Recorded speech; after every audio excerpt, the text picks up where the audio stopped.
Chicos, vamos a comenzar ahora con la última parte del paper 3 que tiene que ver con cosmología. Lo primero entonces que vamos a ver es el principio, los primeros modelos del universo. Sí, básicamente lo que se estudia en cosmología son los distintos modelos del universo. Y si bien ha habido otros, mucho anteriores al de Newton, vamos a partir de este, que es de aproximadamente el 1500. ¿Sí? Una de las cosas interesantes para ver, que es justamente lo que vamos a demostrar, es que las teorías sobre el universo, ya para cuando llegó la época de Newton había un montón que habían desaparecido, ¿sí? Están en constante movimiento, igual que todas las que tengan que ver con las teorías. Cualquier teoría científica no está acabada en sí misma, sino que siempre es un proceso y nuevos descubrimientos tiran abajo esas teorías e imponen nuevas teorías. El universo, según Newton, indicaba tres características principales del universo: que el universo era infinitamente viejo, ¿sí? O sea, que había existido era infinitamente viejo, ¿no? ¿Sí? Su tiempo era infinito, que era isótropo y homogéneo.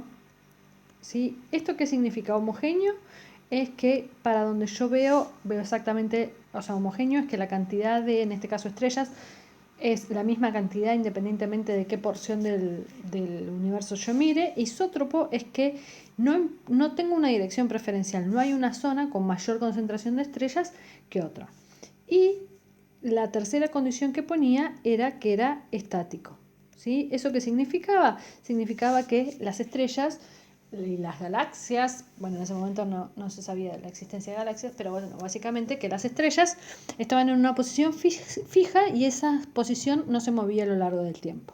Bajo estas tres asunciones fue que se diseñó todas las concepciones del universo y se trabajaba sobre todo lo que se podía ver del cielo. Se bajaba bajo estas tres condiciones que a su vez habían venido a reemplazar otras viejas condiciones.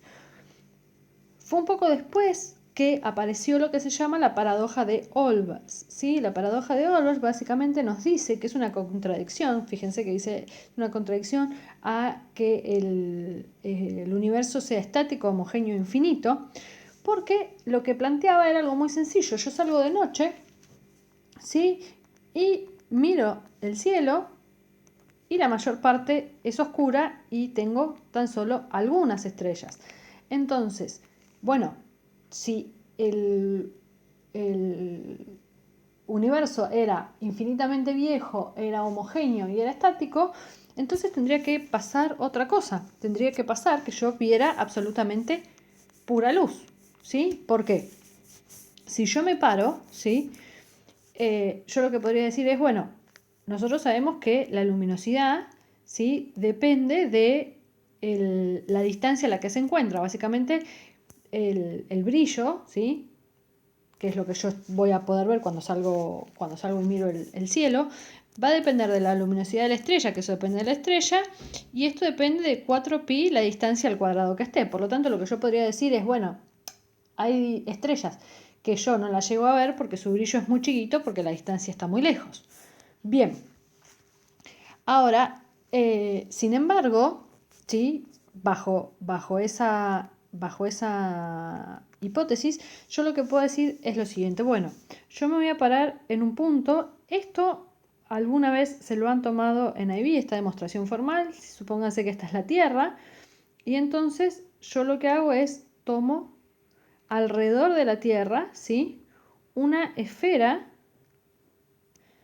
alrededor de la Tierra en donde acá adentro, ¿sí? Bueno, parejita, ¿sí? Tendría que ser parejita, donde esto tiene una distancia dr, ¿sí? Eso es ancho. Es básicamente como si fuera un cascarón. Y esto está a una distancia de la Tierra. ¿Está bien? Yo lo que voy a decir es que, según las suposiciones que hizo Newton, esto es homogéneo. O sea que la cantidad, si yo tomo esto, ¿sí? Esto es, si yo tomo esto está hecho un corte, pero si lo tomara como si fuera un volumen, el volumen total, ¿qué sería? Sería el área, que sabemos que es 4pi como está esto, esta distancia D al cuadrado, por este delta R, que es el espesor. Lo importante que tenemos que ver es que este delta R, o sea que este espesor, sea mucho más chico que este D. ¿Sí? Esto sería el volumen. Si esto es homogéneo, yo puedo definir lo que se llama una densidad de estrellas por unidad de volumen, volumétricas. Entonces, si yo quiero saber el número total de estrellas, ¿qué tengo que hacer? Tengo que multiplicar esta densidad por el volumen. Entonces, el número total de estrellas, ¿qué me va a quedar? Me va a quedar esta densidad por 4pi distancia al cuadrado por delta de R. Este sería el número total de estrellas. ¿Sí? Entonces, si yo tengo ese número total de estrellas, yo lo que puedo decir es, bueno, cada una me contribuye con su brillo. ¿Sí?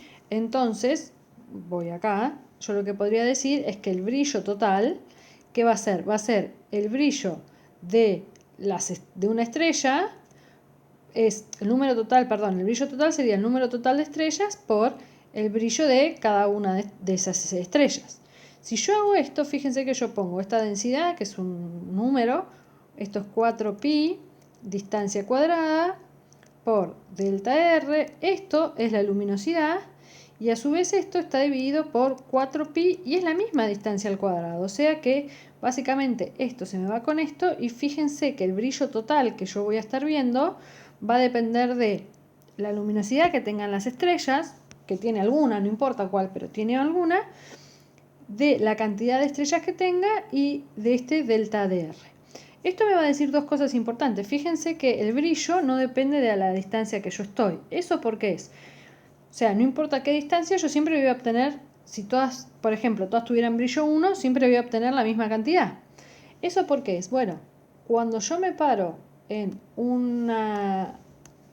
Si yo tomo esto más chiquito, ¿sí?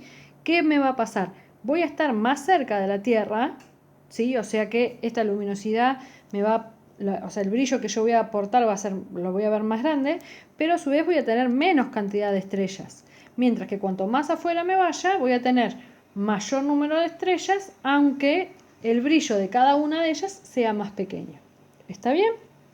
Ahora, yo voy a tener cuántas de estas esferas. Bueno, yo esto lo tomé arbitrariamente chiquitito, y si yo digo que esto es infinito, ¿sí? Voy a tener infinitas de estos cortecitos, o sea, de estas cebollas, digamos, una dentro de otra, dentro de otra, entre otra. Si yo sumo el brillo de cada una, aunque sea muy pequeño el brillo de cada una, el brillo total del universo que yo tendría que ver sería infinito. Entonces, si el brillo total debería ser infinito, porque cuando yo salgo veo lugares oscuros. Si yo veo lugares oscuros, entonces alguna de las asunciones que yo tomé tiene que ser falsa. ¿Cuál puede ser? Bueno, o no es homogéneo, es decir, no tengo la misma cantidad de estrellas en todos lados, esa sería una opción.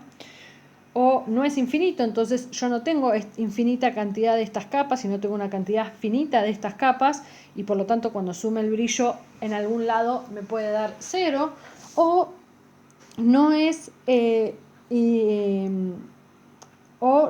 estático, ¿sí? O infinitamente viejo, lo que significa que hay estrellas que todavía su luz no llegaron acá. Eso es básicamente lo que le dice la paradoja de Olbers. ¿Sí? Entonces, a partir de eso se planteó que este modelo estaba acabado, y empezaron a surgir nuevos modelos. Yo le voy a dejar un link con una explicación que está bastante buena del modelo que nosotros vamos a estudiar un poco más en profundidad, que es el modelo del Big Bang. ¿Sí?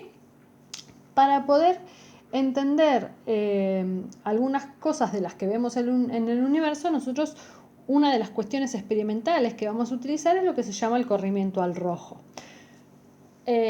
Asumo que ustedes van a ver el video del Big Bang, y en el Big Bang lo que les dice básicamente es que ocurre, ¿sí?, una expansión, y en esa expansión, si yo me paro en un lado, esa expansión se está haciendo hacia todos lados al mismo tiempo, ¿sí? No importa en qué parte del espacio, acá recuadrarlo sería una exageración, pues se supone que es infinito, pero lo que tiene es que si yo me paro y miro hacia cualquier lado, lo que yo voy a estar viendo es que las estrellas o las galaxias se están alejando de donde estoy. ¿Cómo es que los astrónomos saben eso? Bueno, lo saben a través del corrimiento al rojo. Cuando nosotros vimos que cuando hay algo que se aleja, ¿sí? Se produce lo que se llama, por el denominado efecto Doppler, ¿sí? En algún momento se los debo haber nombrado. El efecto Doppler lo que hace es que del valor inicial que tiene una longitud de onda, esa longitud de onda se corre dependiendo si la fuente que lo emite se acerca o se aleja. Entonces, por ejemplo, acá tenemos un ejemplo del corrimiento al rojo. ¿Qué es lo que tenemos? Esto es un espectro, ¿sí? De absorción. Fíjense que tenemos todos los colores, acuérdense, menos estas tres liñitas que corresponden a la absorción de este átomo, que en este caso era hidrógeno. Bien, entonces, si yo esto, acuérdense que era como una huella digital. ¿Qué pasa? Si decimos que está con corrimiento al rojo, lo que me va a pasar es que estas tres líneas, que normalmente estaba una en verde y dos como naranja, va a estar una naranja profundo y dos en rojo. Esto significa que se corrieron al rojo. Esto mismo se corrieron hacia el lado de los rojos. Acuérdense que al lado de los rojos son las longitudes de onda más altas y para el lado del azul son las longitudes de onda más bajas. Y tenemos lo que se llama corrimiento al azul si se corre hacia este lado. El corrimiento al rojo se va a dar cuando el emisor de esta onda se aleja. Mientras que el corrimiento al azul, que solamente se los digo por conocimiento, no lo vamos a usar, el emisor se acerca. Entonces, nosotros sabemos, por ejemplo, que las estrellas, cuando están en la secuencia principal, nosotros vimos que básicamente están compuestas de hidrógeno que están fusionando en helio. Entonces nosotros tendríamos que ver, si estuvieran quietas, veríamos estas líneas. Si esas estrellas se están alejando de nosotros, vamos a ver estas mismas líneas, pero corridas al rojo. Mientras que si se estuviera acercando a esas estrellas, las veríamos corridas al azul. ¿Qué es lo que pasa cuando nosotros miramos cualquier estrella para cualquier lado? Encontramos que existe un corrimiento al rojo. Este corrimiento al rojo es una de las evidencias, ¿sí?, del Big Bang. Big Bang. ¿Sí? Esta es una de las evidencias y es lo que ustedes tienen que recordar. ¿Y de qué es lo que me está diciendo? Es que el universo se está expandiendo. ¿Y por qué se está expandiendo? Bueno, básicamente se asume que es por una consecuencia de un estiramiento del espacio-tiempo. ¿Sí? ¿Está bien? Entonces, eso es lo que nosotros tenemos que conocer. Este corrimiento al rojo, nosotros decimos que se expande. Una de las cosas que podemos calcular es a la velocidad de expansión. O sea, más que la velocidad de expansión, a la velocidad a la que se mueven las galaxias, ¿sí?, que se están alejando. Y eso se llama velocidad de recesión. ¿Sí? Es a la velocidad, la velocidad de recesión es a la velocidad a la que se está alejando las galaxias de nosotros. ¿Sí? Entonces ahí vamos un poco a hacer algunas cuentas. Esto que está acá yo lo saqué de Cognity para que ustedes tengan la misma notación que Cognity y vamos a hacer una salvedad que está acá abajo y si quieren lo pueden leer más profundamente de Cognity. ¿Sí? Esto, ¿sí?, el coeficiente de corrimiento se define como, ¿sí?, el coeficiente de este corrimiento se define como la diferencia de el lambda, donde este es el lambda observado menos el lambda emitido. Esto, ¿sí?, este es el de laboratorio, o sea, el que está quieto, ¿sí?, mientras que este es el de la estrella. ¿Sí? Eso es lo que tenemos que saber. Dividido la longitud de onda del que está en el laboratorio. Esa es la definición de Z. Esto lo puedo arreglar un poquito y decir Si a esto de acá arriba lo llamo, como lo llaman acá, delta de lambda, o sea, ¿cuál es la diferencia entre el que emite la estrella y el que veo en el laboratorio? ¿Sí? Dividido el lambda que tengo en el laboratorio, ¿sí? Siempre porque yo tengo corrimiento al rojo, lo que me va a pasar es que este Z va a ser mayor o igual que 0, ¿sí? El corrimiento al rojo dijimos que, recordemos acá, que lo que hace es aumenta la longitud de onda con respecto a la observada, o sea que voy a hacer un número más grande menos un número más chico me va a dar positivo, ¿sí? Esto es una de las cosas que tenemos que saber para no alterar el orden. Esto, ¿sí? Lo que me dice también es que este lambda sobre lambda E me va a dar a través de lo que deberíamos saber sobre efecto Doppler, pero ya no es parte más del curso de IB. Esto es igual a la velocidad del emisor sobre la velocidad de la luz. Esto es la velocidad de la galaxia, ¿sí? La velocidad de recesión de la galaxia, ¿sí? Entonces, sumando este conocimiento que proviene del efecto Doppler más este otro conocimiento, lo que van a llegar es a una ecuación que es la que encuentran en el cuadernillo de fórmula, que es que el coeficiente que es el coeficiente del corrimiento, es delta de lambda sobre lambda E, y esto es aproximadamente B sobre C. Y esto nos va a servir para calcular o el corrimiento al rojo, que tiene una determinada, que tenemos sabiendo de la longitud de onda de una determinada galaxia, y por lo tanto con ese corrimiento podemos calcular la velocidad recesional. La salvedad que hace Cognity, que a esto, a lo que ellos llaman delta de E, en el cuadernillo fórmula le ponen delta, vamos a ponerle así, delta de 0, ¿sí? Donde ese delta de 0, lo que ustedes se tienen que acordar que es el del laboratorio. ¿Está bien? Bien, entonces vamos a ver ahora en la práctica para qué nos serviría. Bueno, vamos a ver el primer ejemplo. Dice, tengo una línea espectral visible de hidrógeno, ¿sí? Que en el laboratorio tiene esto. Entonces, si es laboratorio, acuérdense que es delta emitido, ¿sí? O para el cuadernillo es este delta, vamos a ponerlo así, 0. Y esto va a ser 486,1 nanómetros, ¿sí? Y dice que ese espectro para una galaxia distante, esa misma línea se observa, o sea, la lambda observada, ¿sí? Es más grande porque está corrida al rojo y entonces es de 535 nanómetros. Entonces lo que me pregunta es cuál es el corrimiento al rojo y la velocidad recesional que tiene la galaxia. Entonces, ¿qué hacemos? Utilizamos las ecuaciones que teníamos antes. Nosotros sabemos que Z, que es el corrimiento al rojo, esto es lambda, ¿sí? Observada sobre lambda emitida o de laboratorio menos 1. ¿Está bien? Entonces, lo que nosotros podemos hacer es decir, bueno, entonces Z es el observado, tenemos que es 535 nanómetros, dividido la que mido en el laboratorio, que siempre es más chica, 486,1 nanómetros menos 1. Si yo hago esta cuenta, esto me da aproximadamente 0,10. O sea que Z, que es el corrimiento al rojo, vale 0,10. ¿Para qué me sirve esto? Para calcular la velocidad recesional.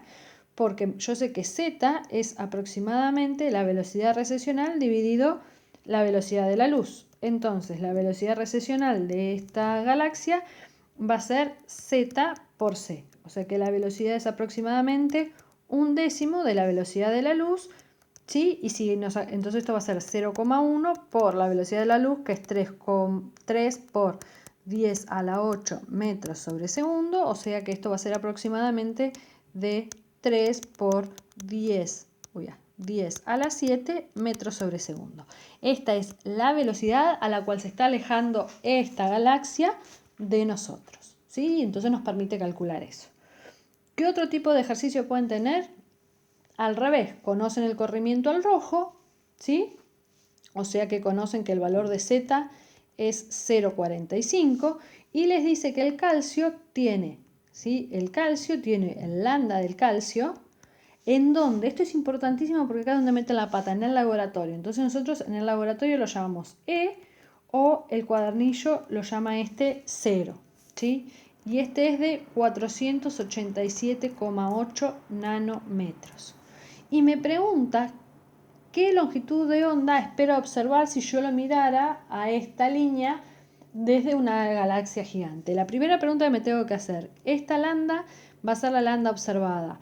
¿Cómo va a ser con respecto a la emitida? ¿Mayor o menor? Acuérdense que como está corrida al rojo, lo que me va a pasar es que la observada va a tener que ser mayor que la emitida.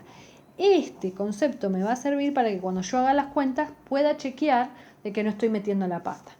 Entonces, volvemos a lo mismo y yo lo que tenía era que Z, esto es igual a, acuérdense que en el cuadernillo lo van a encontrar lambda sobre lambda 0. ¿Esto qué es? Como esto es positivo y este siempre va a ser más grande, esto es lambda O menos lambda E, ¿sí? Perdón. Esto es el lambda esto es el lambda del laboratorio menos el observado sobre este lambda 0, ¿sí?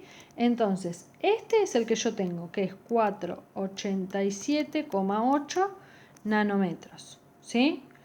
Si quieren, puedo rearreglarlo esto un poquitito para que me quede más lindo. Y esto lo puedo escribir como, con esto es 1 menos lambda observado sobre lambda 0. ¿Sí? ¿Estamos hasta ahí? Bien. Perdón, escribí esto al revés. Yo dije que el observado, ¿sí?, tiene que ser mayor, y dijimos que esto era positivo, entonces estoy escribiendo esto al revés, chicos. Fíjense, esto es, vuelvo otra vez. Lambda, el observado, acuérdense que esto es lambda 0 en el cuadernillo. Entonces, esto es lambda, el de la galaxia, menos el lambda en el laboratorio, dividido el lambda del laboratorio. Ahora sí, esto me va a quedar el lambda en la galaxia sobre el lambda en el laboratorio, menos, y esto con esto me da 1. Entonces, si yo reemplazo el lambda 0, esto es lo que yo voy a estar buscando. El lambda de el Z ya lo conozco, que es 0,45. El lambda en el laboratorio era 487,8 nanómetros menos 1.